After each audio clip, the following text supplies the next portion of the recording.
नमस्ते फ्रेंड्स। हम सभी होम मेकर्स इसी प्रॉब्लम से जूझती रहती है कि किस तरीके से हम अपने घर के कामों को कम कर सकते हैं और इसमें लगने वाले समय को भी कम कर सकते हैं। घर को ऑर्गेनाइज करके रखना ये एक आसान काम है, लेकिन इस ऑर्गेनाइजेशन को मेंटेन करके रखना ताकि आपका घर हमेशा एक तरीके से और साफ सुथरा और ऑर्गेनाइज बना रहे, यहीं पे हम होम मेकर्स की असली प्रॉब्लम आती है, क्योंकि इसे मेंटेन करके रखना काफ़ी मुश्किल होता है। कभी कभी तो हम होम मेकर्स घर के कामों में इतनी उलझ जाते हैं कि हमारे पास इतना भी समय नहीं होता कि हम सुकून से एक कप चाय बैठकर भी पी सकें। सारे काम हमारे हड़बड़ में होते हैं और अगर हम वर्किंग है तब तो हमारे लिए ये प्रॉब्लम और ज़्यादा बढ़ जाती है। तो इन सब का एक ही सॉल्यूशन है कि हम अपने कामों को सही समय पर करें, ताकि हम अपने लिए भी समय बचा पाएँ और अपनी फैमिली को भी टाइम दे पाएँ।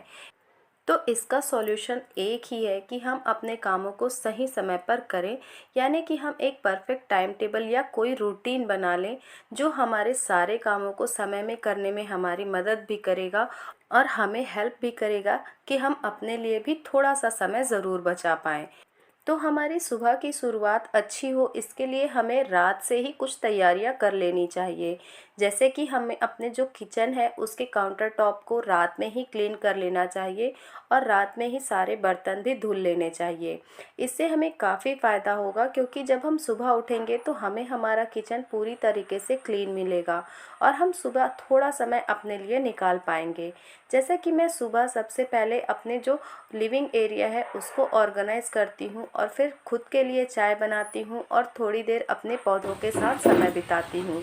ये जो समय होता है, इस समय अच्छा मौसम रहता है, ठंडी हवाएं भी आती रहती हैं और थोड़ा देर नेचर के पास बैठने से हमें काफ़ी सुकून भी मिलता है। यूँ कहें कि ये हमारी जो बॉडी है वो पूरी तरीके से रिचार्ज हो जाती है पूरे दिन भर के काम के लिए। तो आप सुबह के समय में कम से कम 10 मिनट अपने लिए ज़रूर निकालिए, क्योंकि जब हम एक बार अपने घर के क्लीनिंग के या किचन के कामों में लग जाते हैं, तब जब तक सारे काम कंप्लीट नहीं हो जाते, हमें इतना समय नहीं होता कि हम 10 मिनट भी बैठ सकें या थोड़ा देर नेचर के पास जा सकें। तो इसलिए सुबह का ये जो 10 से 15 मिनट का समय है, ये हमें काफ़ी रिफ़्रेशमेंट देता है और मैं इस टाइम को ज़रूर इन्जॉय करती हूँ। यहाँ पे मैंने अपराजिता के जो सीड्स थे उसी से नए पौधे उगाए हैं, जिसमें काफ़ी अच्छी फ्लावरिंग भी शुरू हो गई है।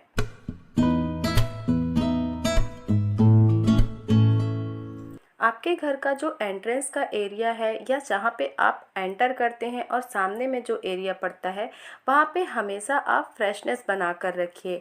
वहाँ पे आप धूप सुलगा के रख सकते हैं, वहाँ पे आप कपूर की धुनी बना सकते हैं, या अगर आपके घर पे फ्रेश फ्लावर्स हैं तो आप उन्हें भी लगा कर रख सकते हैं।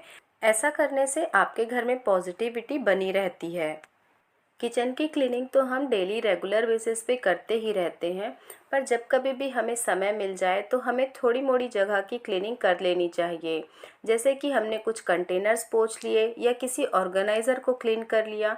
इस तरीके से जब हम डेली थोड़े मोड़े एरिया को क्लीन करते रहते हैं, तो हमें जब वीकली क्लीनिंग का टाइम आता है तो हमारा काम काफ़ी आसान हो जाता है, क्योंकि हमने छोटी मोटी क्लीनिंग तो रेगुलर कर ही ली है। जब भी हम कुकिंग करते हैं तो हमें कुकिंग करते समय भी कई बातों का ध्यान रखना चाहिए, ताकि हमारा जो किचन है वो ऑर्गेनाइज और क्लीन रहे। जैसा कि जिस जगह से हम जो सामान उठाते हैं उसे उसी जगह पर रख दीजिए। तुरंत के तुरंत यूज़ होने के बाद सामान को अगर उसी जगह पर रख दिया जाए तो वो पूरी तरीके से मेंटेन रहते हैं और हमें बार बार उन चीज़ों को ऑर्गेनाइज करने में अपना समय नहीं लगाना पड़ता। जब कभी आपको लगे कि आपके पास समय कम है और आपको क्लीनिंग या ऑर्गेनाइजेशन में अधिक समय देना है, तो आप वन पॉट मील प्रिपेयर कर सकते हैं। जैसे कि आप दलिया बना सकते हैं, आप वेज खिचड़ी बना सकते हैं या आप वेज पुलाव बना सकते हैं। इस तरीके से आप कम समय में ज़्यादा काम भी कर पाएंगे और आपके सारे काम समय पर चलते भी रहेंगे। आपने अपने घर के क्लीनिंग और ऑर्गेनाइजेशन के लिए जो भी रूटीन बनाया है, उसमें किसी एक कमरे या किसी एक कॉर्नर की डीप क्लीनिंग ज़रूर ऐड करिए। ऐसा करने से वीकली रूटीन पे डेली बेसिस पे आपका जो घर है, उस घर के किसी न किसी एक कॉर्नर को आप डेली डीप क्लीन करते रहेंगे और आपके काम भी आसान होते रहेंगे।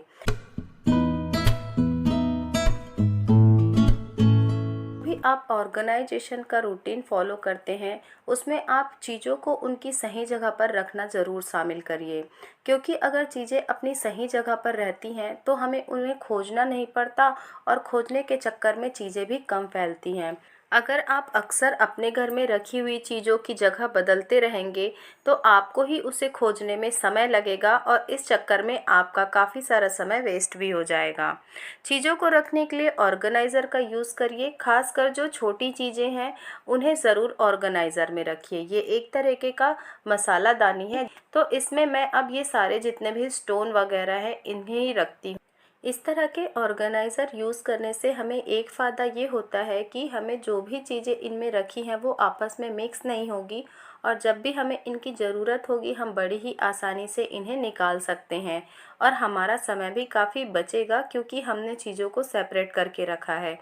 तो इस तरीके के आपके पास भी छोटी मोटी जो डीआईवाई के सामान हैं या जो भी आपके पास सिलाई के सुई धागा बटन वगैरह चीज़ें होती हैं, उन्हें रखने के लिए ऑर्गेनाइज़र का यूज़ ज़रूर करिए, ताकि चीज़ें आपके लिए आसान हो जाएं और ऑर्गेनाइजेशन आपके लिए कोई बड़ी मुसीबत ना लगे बल्कि आपको आसान लगे।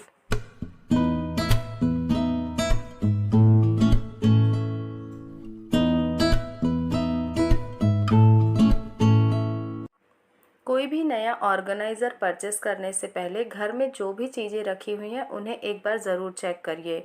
कई बार कई सारी ऐसी चीज़ें होती हैं जिन्हें हम एज अ ऑर्गेनाइज़र यूज़ कर सकते हैं, तो ज़रूर देखिए कि आपके घर में कौन सा सामान रखा हुआ है जिसे आप एज अ ऑर्गेनाइज़र यूज़ कर सकते हैं। इस तरह के चूड़ी के जो बॉक्स आते हैं उन्हें हम काफ़ी लंबे समय तक चूड़ी ऑर्गेनाइज़ करने के लिए यूज़ कर सकते हैं।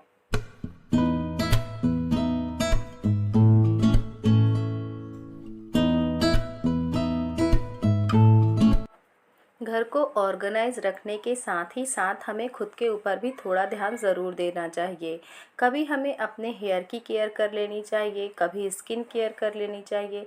इस तरीके से थोड़ा समय हमें खुद के लिए भी ज़रूर निकालना चाहिए। घर के सारे क्लीनिंग के और ऑर्गेनाइजेशन के काम हो जाने के बाद 10 से 15 मिनट नेक्स्ट डे की प्लानिंग में ज़रूर दीजिए। ऐसा करने से आपको काफ़ी फ़ायदा होगा, क्योंकि आपने नेक्स्ट डे की काफ़ी सारी प्लानिंग कर ली होगी, तो आपके नेक्स्ट डे के काम भी आसान हो जाएंगे। तो ये थे मेरा रूटीन, जिसे फॉलो करके मैं अपने सारे घर के काम को टाइम पे मैनेज कर पाती हूँ। अगर आपको वीडियो में या कोई भी टिप्स या कोई भी बातें अच्छी लगी तो वीडियो को लाइक ज़रूर करिएगा और हमारी फैमिली का हिस्सा बनने के लिए चैनल को सब्सक्राइब ज़रूर करिएगा। मिलते हैं एक और नई और इंटरेस्टिंग वीडियो के साथ, तब तक के लिए ओके फ्रेंड्स, बाय।